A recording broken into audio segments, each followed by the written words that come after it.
Do you have the right part for the right job? With the White-Rodgers 50E47U-843 Universal Hot Surface Ignition Module, you can replace over 325 part numbers. The control works with 24-volt, 120-volt, and 240-volt powered systems.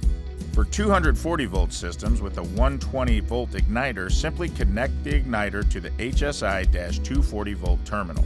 All other systems use L1 and L2 for power in, and HSI-1 and HSI-2 for power out to the igniter terminals.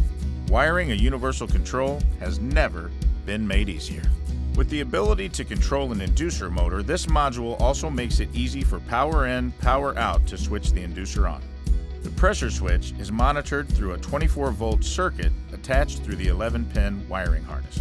Reduce truck rolls by stocking the 50E47U-843 for HSI module applications.